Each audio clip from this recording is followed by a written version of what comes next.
Gue ngerti nih orang ngapain. Ya tadi liatin gue mulu nih si bapak ini.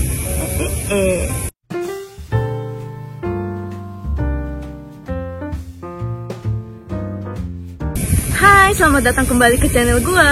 Hari ini gue pingin sharing beberapa hal unik selama gue tinggal di Taiwan tuh apa aja. So, kita mulai aja langsung. Cus! Nah, hal pertama yang gue rasain selama gue tinggal di Taiwan, orang Taiwan itu gak suka makan pedas. Nah, jadi ada beberapa hal pas gue ketemu sama orang beberapa lokal di sini, mereka tuh gak suka makanan pedas. Misalkan ada pedas dikit aja tuh mereka langsung kayak kepedesan gitu loh. Kalau kita kan kita makan samyang oke sih pedas, tapi maksudnya pedasnya tuh ya udah makan lagi gitu. Kalau mereka sama sekali pedas ya oke, gue nggak mau gitu. Jadi tingkat kepedesannya tuh nggak terlalu tinggi kayak orang Indonesia ya. Bahkan orang Indonesia aja kalau makan pedas tuh luar biasa kan, banyak banget.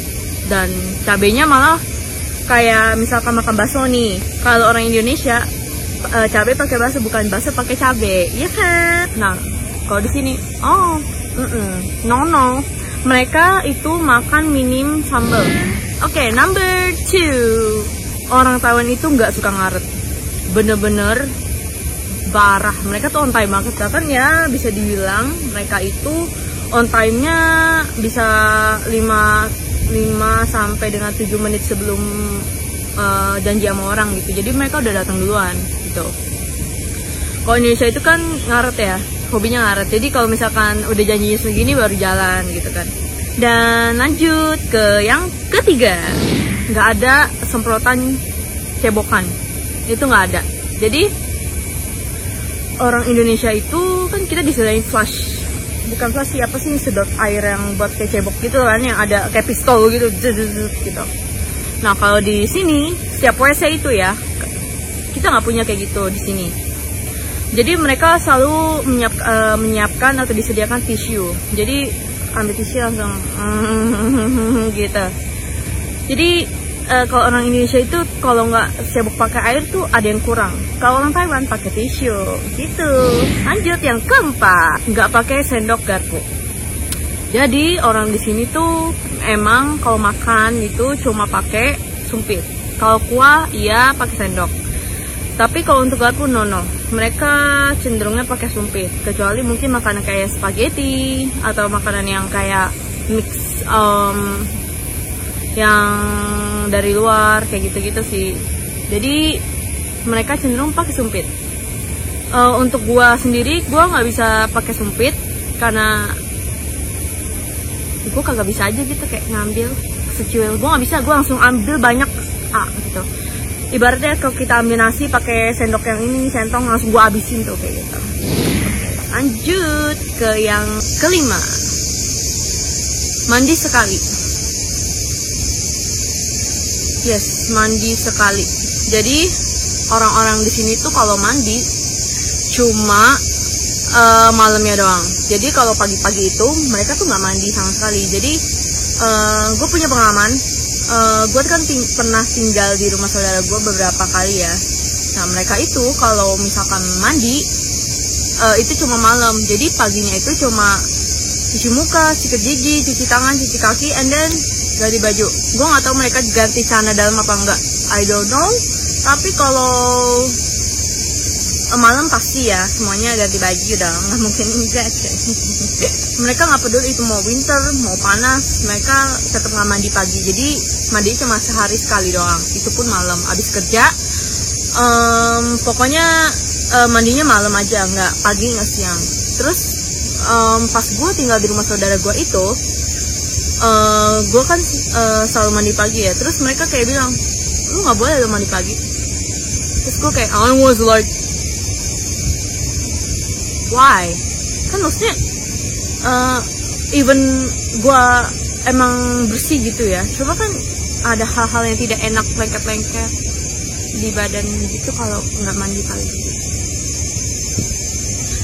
Oke, lanjut ke 6, stroke atau yang bisa dibilang dengan fapiao itu harus disimpan dan itu nanti diundi dan lu bakal dapet duit dari sana.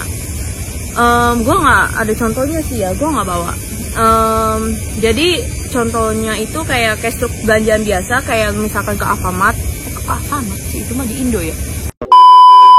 Ke Family Mart, 7-Eleven.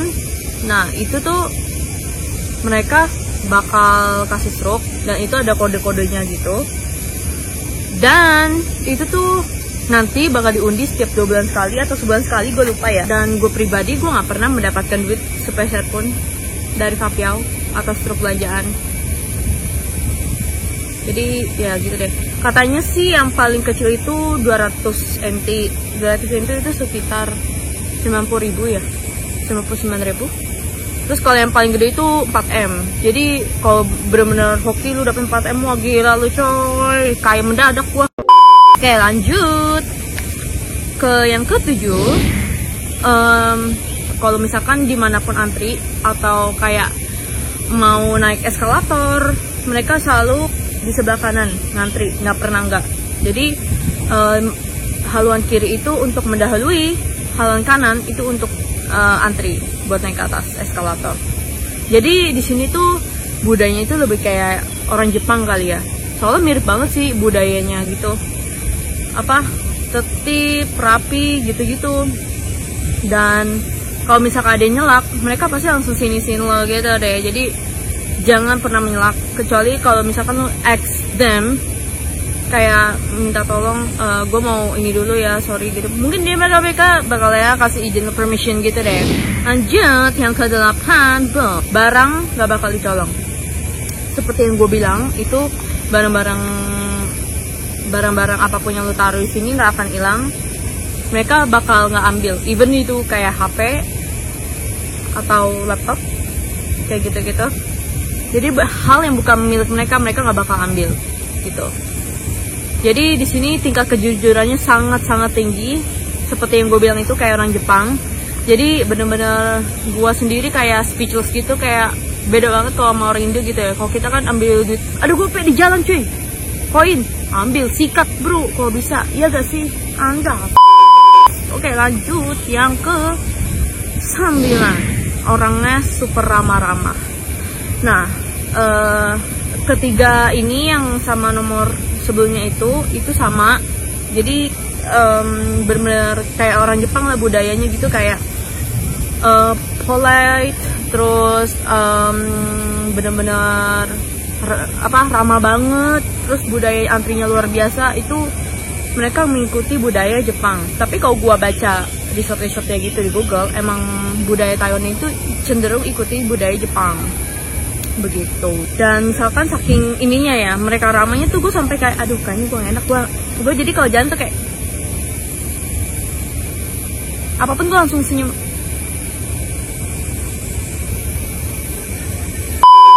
Mereka juga kan saking apanya ya, saking sopannya mereka tuh bilang terima kasih, selalu bilang terima kasih whatever apapun itu.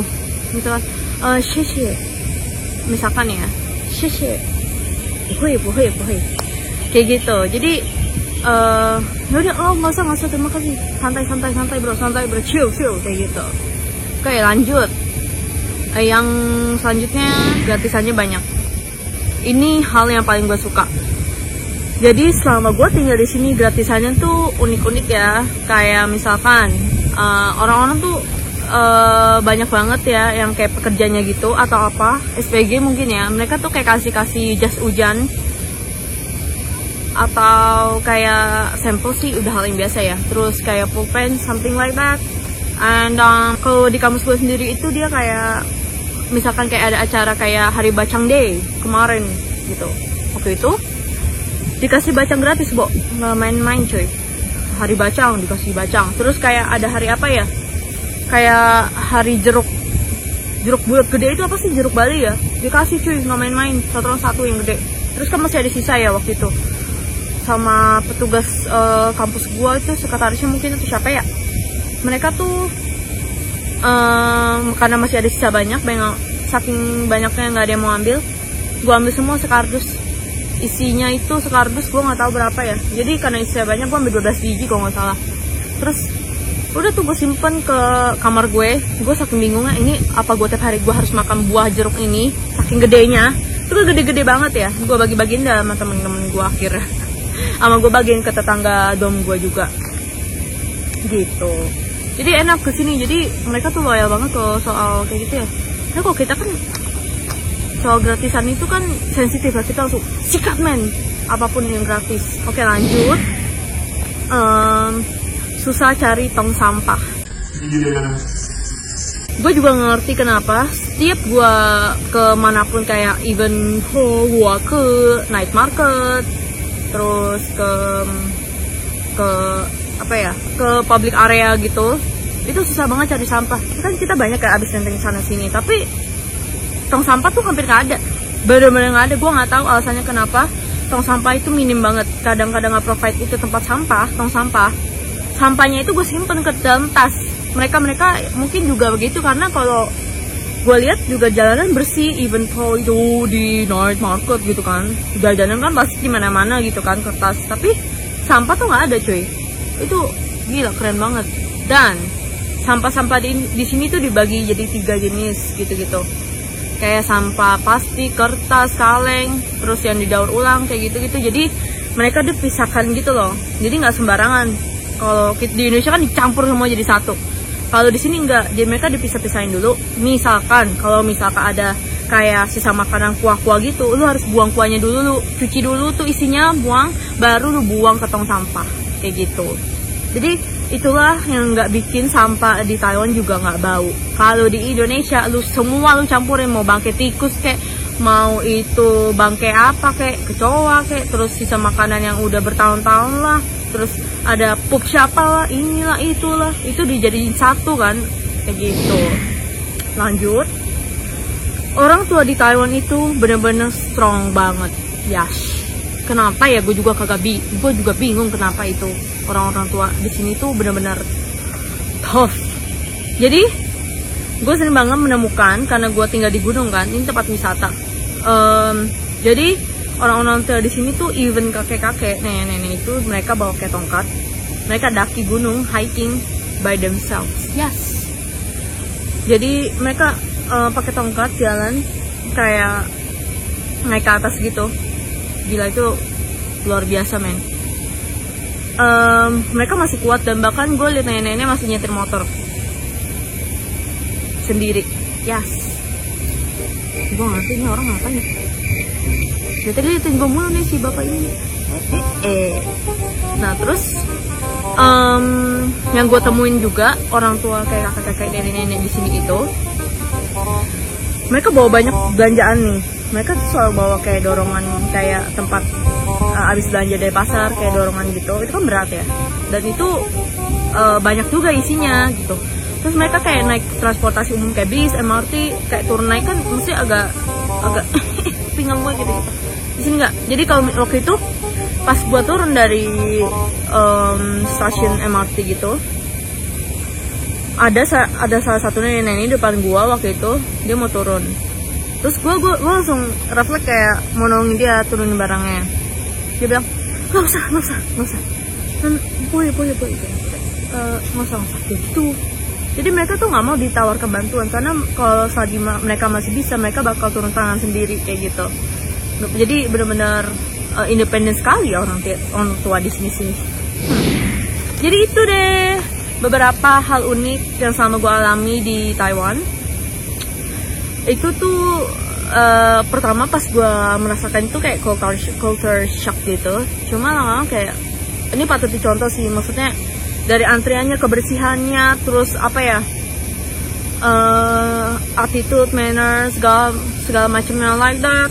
Itu benar-benar appreciate banget men, gue anjas. Kayak kita contohin sih negara ini sih, kayak benar-benar negara ini tuh patuh banget sama aturan. Itu yang gue big applause man. Okay, jadi segitu aja beberapa sharing dari hal unik yang gue rasakan sama gue tinggal di Taiwan. Oke deh, gitu aja.